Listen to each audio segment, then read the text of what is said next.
Hi guys, welcome back to my channel Commerce Insight. Videos ഇഷ്ടപ്പെടുകയാണെങ്കിൽ തീർച്ചയായിട്ടും subscribe ചെയ്യണം. So in this video we are going to discuss about net operating income theory. Net operating income theory, otherwise known as net operating income approach. This theory was propounded by David Durant. നമ്മൾ നേരത്തെ discuss ചെയ്ത net income theory develop ചെയ്ത David Durand ആണ്. അദ്ദേഹത്തിൻ്റെ തന്നെയാണ് net operating income theory. According to NOA approach, the market value of the firm depends upon the net operating profit and overall cost of capital. ഈ theory പറയുന്നത് എന്താണെന്ന് വെച്ച് കഴിഞ്ഞാൽ ഒരു ഫേമിൻ്റെ മാർക്കറ്റ് വാല്യൂ എന്ന് പറയുന്നത് എന്തിനെ ഡിപ്പെൻഡ് ചെയ്തിരിക്കും? It depends upon the net operating profit, that is EBIT. ഒരു ഫേമിൻ്റെ EBITയും അതുപോലെ തന്നെ ഓവറോൾ കോസ്റ്റ് ഓഫ് ക്യാപിറ്റലിനെ ഡിപ്പെൻഡ് ചെയ്തിട്ടാണ് എന്തുള്ളത്? ഫേമിൻ്റെ market value. So the capital structure is irrelevant and it does not affect the value of the firm. അതായത് നമ്മൾ ക്യാപിറ്റൽ സ്ട്രക്ചറിൽ എന്ത് ചേഞ്ചസ് വരുത്തിയാലും അത് എന്ത് ചെയ്യുന്നില്ല? ഫേമിൻ്റെ വാല്യൂവിനെ എഫക്റ്റ് ചെയ്യുന്നില്ല. നെറ്റ് ഇൻകം തിയറിയിൽ നമ്മൾ എന്ത് പറഞ്ഞു? ക്യാപിറ്റൽ സ്ട്രക്ചറിൽ വരുന്ന ചേഞ്ചസ് എന്തിനെ എഫക്റ്റ് ചെയ്യുന്നു? ഫേമിൻ്റെ ഓവറോൾ കോസ്റ്റ് ഓഫ് ക്യാപിറ്റലിനെയും വാല്യൂവിനെയും എഫക്റ്റ് ചെയ്യുന്നുണ്ടെന്ന് പറഞ്ഞു. നെറ്റ് ഓപ്പറേറ്റിംഗ് ഇൻകം തിയറിയിൽ പറയുന്നത് എന്താ വെച്ചാൽ അതിൻ്റെ ജസ്റ്റ് ഓപ്പോസിറ്റാണ്. ക്യാപിറ്റൽ സ്ട്രക്ചറിൽ നമ്മൾ വരുത്തുന്ന ചേഞ്ചസ് ഒന്നും എന്ത് ചെയ്യുന്നില്ല? ഫേമിൻ്റെ വാല്യൂവിനെ എഫക്റ്റ് ചെയ്യുന്നില്ല. This capital structure decision is irrelevant. In short, the theory states that the value of the firm is not affected by change in the capital structure. നമ്മൾ എന്ത് തന്നെ ചേഞ്ചസ് ക്യാപിറ്റൽ സ്ട്രക്ചറിൽ വരുത്തിയാലും അതൊന്നും ഫേമിൻ്റെ വാല്യൂവിനെ എഫക്റ്റ് ചെയ്യില്ല. The main argument of this approach is that an increase in the use of debt would lead to increase in the financial risk of the shareholders. Because of the risk, the equity shareholders would start expecting higher return. ഇവിടെ എന്താ പറയുന്നതെന്ന് വെച്ചാൽ ഇതിൻ്റെ main argument എന്താണെന്ന് വെച്ചാൽ നമ്മളിപ്പോൾ ഡെപ്റ്റ് കൂടുതലായിട്ട് use ചെയ്യണം, അതിൻ്റെ പ്രപ്പോർഷൻ ഇൻക്രീസ് ചെയ്തു വിചാരിക്കുക. അങ്ങനെയുള്ള സിറ്റുവേഷനിൽ എന്താ ഉണ്ടാകുന്നതെന്ന് വെച്ചാൽ ഫേമിൻ്റെ ഫിനാൻഷ്യൽ റിസ്ക് ഇൻക്രീസ് ചെയ്യാണ്. എങ്ങനെ ഫിനാൻഷ്യൽ റിസ്ക് ഇൻക്രീസ് ആവുമെന്ന് വെച്ചാൽ നമ്മൾ അതായത് ഷെയർസാണ് നമുക്ക് യൂസ് ചെയ്യുന്നത് വിചാരിച്ചോ. ഡെപ്റ്റിൻ്റെ സ്ഥലത്ത്, അതായത് ഡെപ്റ്റിന് പകരമായിട്ട് നമ്മൾ ഷെയർസാണ് യൂസ് ചെയ്യുന്നത് വെച്ചാൽ അവിടെ ഡിവിഡൻ്റാണ് നമുക്ക് കൊടുക്കേണ്ടത്. ഡിവിഡൻഡ് റേറ്റ് എന്തിനേക്കാൾ കൂടുതലാണ്? ഇൻട്രസ്റ്റിനേക്കാൾ കൂടുതലാണ്. പക്ഷേ ഇവിടെ നമുക്കൊരു പെക്യുലാരിറ്റി അല്ലെങ്കിൽ ഒരു എന്താ പറയുക അഡ്വാൻറ്റേജ് ആയിട്ടുള്ള കാര്യം എന്താണെന്ന് വെച്ചാൽ ഡിവിഡൻഡ് കൊടുക്കുമ്പോൾ നമുക്ക് ആ ഫേമിന് പ്രോഫിറ്റ് ഉണ്ടെങ്കിൽ മാത്രം എന്ത് കൊടുത്താൽ മതി? ഡിവിഡൻഡ് കൊടുത്താൽ മതി. പക്ഷേ നമ്മൾ ഡെപ്റ്റ് യൂസ് ചെയ്യുകയാണെങ്കിൽ ഇൻട്രസ്റ്റ് എങ്ങനെയായിരിക്കണം? ഫേമിന് പ്രോഫിറ്റ് ഉണ്ടെങ്കിലും ഇല്ലെങ്കിലും ഇൻട്രസ്റ്റ് പേ ചെയ്യണം. അത് റെഗുലറായിട്ട് പേയ്മെൻറ്റ് നടത്തണം. സോ നമ്മൾ ഡെപ്റ്റ് കൂടുതൽ യൂസ് ചെയ്യുമ്പോൾ ഫേമിൻ്റെ ഫിനാൻഷ്യൽ റിസ്ക് എന്ത് ചെയ്യണം? ഇൻക്രീസ് ചെയ്യണം. കാരണം എന്തുണ്ട്? പ്രോഫിറ്റ് ഉണ്ടെങ്കിലും ഇല്ലെങ്കിലും ഇത് പേയ്മെൻറ്റ് കറക്റ്റ് ആയിരിക്കണം. സോ വൈൽ യൂസിങ് ഡെപ്റ്റ് അപ്പോൾ financial risk is increasing. Share ഹോൾഡേഴ്സിൻ്റെ ഫിനാൻഷ്യൽ റിസ്ക് ഇൻക്രീസ് ചെയ്യും. ഇങ്ങനെ ഷെയർ ഹോൾഡേഴ്സിൻ്റെ ഫിനാൻഷ്യൽ റിസ്ക് ഇൻക്രീസ് ചെയ്യുമ്പോൾ എന്ത് ചെയ്യും? നാച്ചുറലി അവർ ഹയർ റിട്ടേൺ എക്സ്പെക്ട് ചെയ്യും. Equity share holders high return expect ചെയ്യും. അതായത് ഇപ്പോൾ നമുക്കറിയാവുന്ന കാര്യമാണ്, റിസ്ക്കും റിട്ടേൺ എങ്ങനെയാണ്? റിസ്ക് ഇൻക്രീസ് ചെയ്യുമ്പോൾ അവരെന്ത് ചെയ്യും? റിട്ടേണും ഇൻക്രീസ് ചെയ്യും. റിസ്ക്കും റിട്ടേണും അങ്ങനെയുള്ളൊരു റിലേഷൻഷിപ്പാണല്ലോ. റിസ്ക് ഹൈ ആണെങ്കിൽ റിട്ടേണും ഹൈ ആയിരിക്കും. അപ്പോൾ നമ്മൾ ഡെപ്റ്റ് യൂസ് ചെയ്ത് ഫിനാൻഷ്യൽ റിസ്ക് ഇൻക്രീസ് ചെയ്യുമ്പോൾ ആ റിസ്കിൻ്റെ ബേസിൽ ഇക്വിറ്റി ഷെയർ ഹോൾഡേഴ്സ് എന്ത് ചെയ്യും? ഹയർ റിട്ടേൺ എക്സ്പെക്ട് ചെയ്യും. So this would result in increase in the cost of equity capital or equity capitalization rate. അപ്പോൾ എന്താവും? ഈ കോസ്റ്റ് ഓഫ് ഇക്വിറ്റി ഇൻക്രീസ് ചെയ്യും. അതായത് നമുക്ക് ഡെപ്റ്റ് യൂസ് ചെയ്തിട്ട് കിട്ടുന്ന അഡ്വാൻറ്റേജ് എന്ത് ചെയ്യണം? കംപ്ലീറ്റ് ആയിട്ട് ഓഫ്സെറ്റ് ചെയ്യണം. അപ്പോൾ നമ്മൾ ഡെപ്റ്റ് യൂസ് ചെയ്തു, കോസ്റ്റ് എന്ത് ചെയ്തു? ഓക്കെ, നമ്മൾ ഡെപ്റ്റ് യൂസ് ചെയ്തു, അപ്പോൾ നമ്മുടെ കോസ്റ്റ് ഓഫ് ഡെപ്റ്റ് ഒക്കെ കുറവായിരുന്നു. അങ്ങനെ കോസ്റ്റ് ഓഫ് ഡെപ്റ്റ് കുറവായി. പക്ഷേ എന്ത് ചെയ്തു? കമ്പനിയുടെ ഫിനാൻഷ്യൽ റിസ്ക് ഇൻക്രീസ് ചെയ്തു. ആ ഫിനാൻഷ്യൽ റിസ്ക് ഇൻക്രീസ് ചെയ്തപ്പോൾ നാച്ചുറലി എന്ത് ചെയ്തു? അവിടുത്തെ equity share holders higher return expect ചെയ്തു. അങ്ങനെ കോസ്റ്റ് ഓഫ് ഇക്വിറ്റി ഇൻക്രീസ് ചെയ്തു. അതായത് നമുക്ക് കോസ്റ്റ് ഓഫ് ഡെപ്റ്റ് കുറഞ്ഞിട്ട് നമുക്ക് എന്ത് അഡ്വാൻറ്റേജ് ആണോ കിട്ടിയത് അത് എന്ത് ചെയ്തു? ഇവിടെ ഓഫ്സെറ്റ് ആയിപ്പോയി. അതിനനുസരിച്ച് എന്ത് ചെയ്തു? കോസ്റ്റ് ഓഫ് ഇക്വിറ്റി എന്ത് ചെയ്തു? ഇൻക്രീസ് ചെയ്തു. അപ്പോൾ നമുക്ക് കിട്ടിയ അഡ്വാൻറ്റേജ് ഓഫ്സെറ്റ് ആയിപ്പോയി. സോ ഇനിയിപ്പോൾ നമ്മൾ വേറെ സിറ്റുവേഷൻ, കോസ്റ്റ് ഓഫ് ഡെപ്റ്റ് നമ്മൾ എന്ത് ചെയ്തില്ല? കോസ്റ്റ് ഓഫ് ഡെപ്റ്റ് യൂസ് ചെയ്തില്ല. അപ്പോഴും എന്തായിരിക്കും? അപ്പോഴുള്ള ഒരു എഫക്റ്റ് എന്തായിരിക്കും? ഫിനാൻഷ്യൽ റിസ്ക് ഇൻക്രീസ് ചെയ്യുമോ? ഇല്ല. അപ്പോൾ ഫിനാൻഷ്യൽ റിസ്ക് കുറവായിരിക്കും. അങ്ങനെ ആകുമ്പോൾ എന്താവും? കോസ്റ്റ് ഓഫ് ഇക്വിറ്റി കുറവായിരിക്കും. അതായത് നമ്മൾ ഡെപ്റ്റ് യൂസ് ചെയ്ത് കഴിഞ്ഞാലും ഇല്ലെങ്കിലും എന്ത് ചെയ്യുന്നില്ല? ഫേമിൻ്റെ വാല്യൂയിലോ ഓവറോൾ കോസ്റ്റ് ഓഫ് ക്യാപിറ്റലിലോ ഒരു തരത്തിലുള്ള ചേഞ്ചസും വരുന്നില്ല. അതാണ് ഈ ഒരു തിയറിയിൽ പറയുന്നത്. Thus, the benefit of use of debt is exactly offset by increase in the cost of equity or capitalization rate of equity. Thus, there is no one optimal capital structure. Every capital structure is optimal capital structure. നേരത്തെ net income തിയറിയിൽ നമ്മൾ എന്ത് പറഞ്ഞു? നമ്മൾ cost of ഡെപ്റ്റ് use ചെയ്യുമ്പോൾ ഫേമിൻ്റെ value increase ചെയ്യും.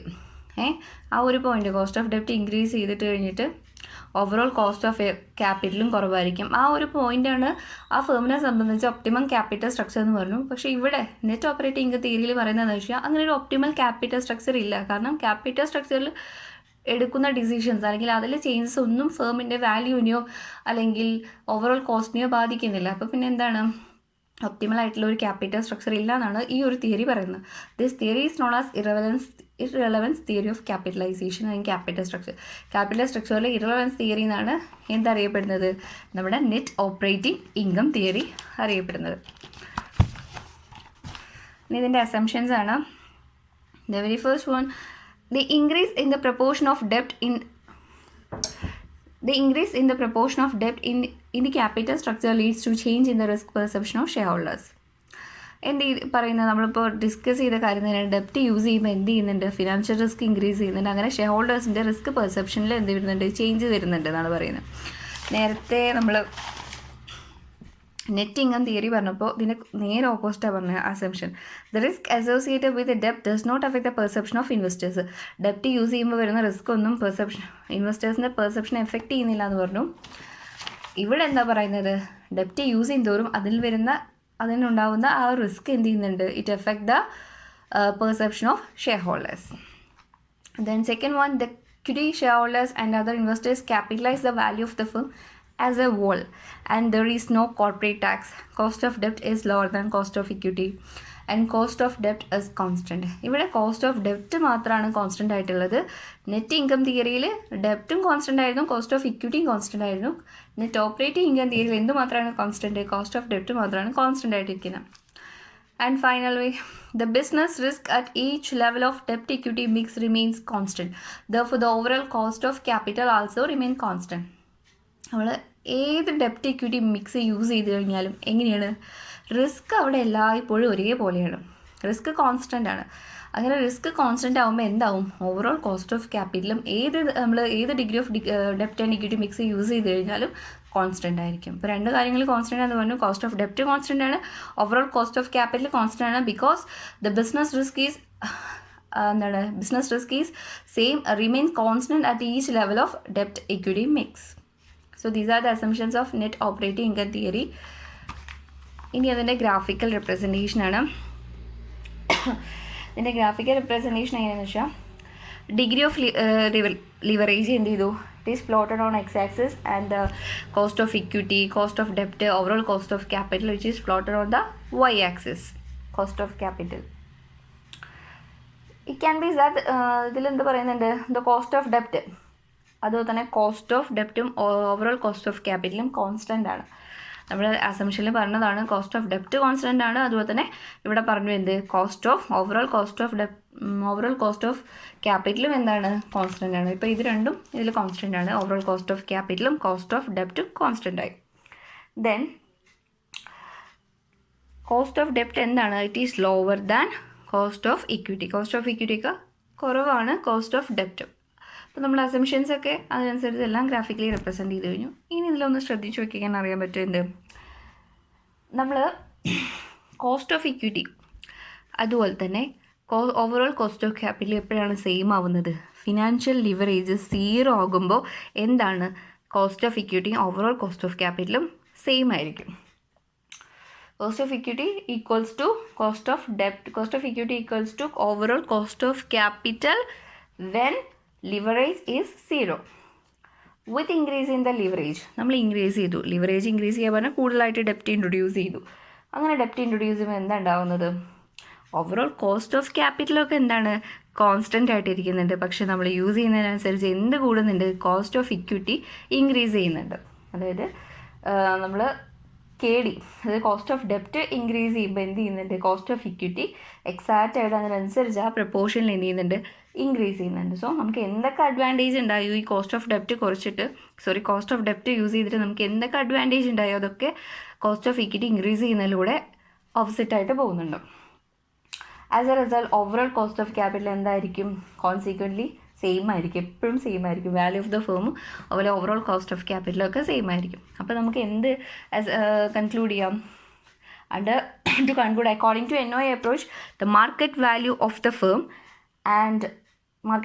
firm is not affected by the change in the capital structure. Hence, capital structure decision is irrelevant. ഇനി ഇതിൻ്റെ കമ്പ്യൂട്ടേഷനാണ്. ഫേമിൻ്റെ വാല്യൂ എങ്ങനെയാണ് NOI അപ്രോച്ചിൽ കമ്പ്യൂട്ട് ചെയ്യുന്നതാണ്. Under NOI approach, total value of the firm is computed by capitalizing the net operating income by overall cost of capital. അതുപോലെ തന്നെ market value of എന്താ പറയുക, market value of equity capital, അതായത് ഈ എങ്ങനെ calculate ചെയ്യുന്നത്, by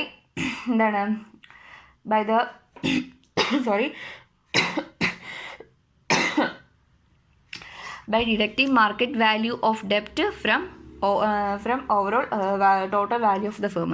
ഫേമിൻ്റെ total value നിന്ന് നമ്മൾ മാർക്കറ്റ് വാല്യൂ ഓഫ് ഡെപ്റ്റ് കുറയ്ക്കുമ്പോൾ നമുക്ക് എന്ത് കിട്ടും, നമ്മുടെ മാർക്കറ്റ് വാല്യൂ ഓഫ് ഇക്വിറ്റി കിട്ടും. അങ്ങനെ മാർക്കറ്റ് വാല്യൂ ഓഫ് ഇക്വിറ്റി കിട്ടിക്കഴിഞ്ഞാൽ നമുക്ക് എന്ത് കണക്കാക്കാൻ പറ്റും, കോസ്റ്റ് ഓഫ് ഇക്വിറ്റി ഇതിൽ നിന്ന് കണക്കാക്കാൻ പറ്റും. Cost of equity is equal to earning before interest and tax minus interest on debt divided by value of equity. Thanks for watching my video and don't forget to subscribe my channel.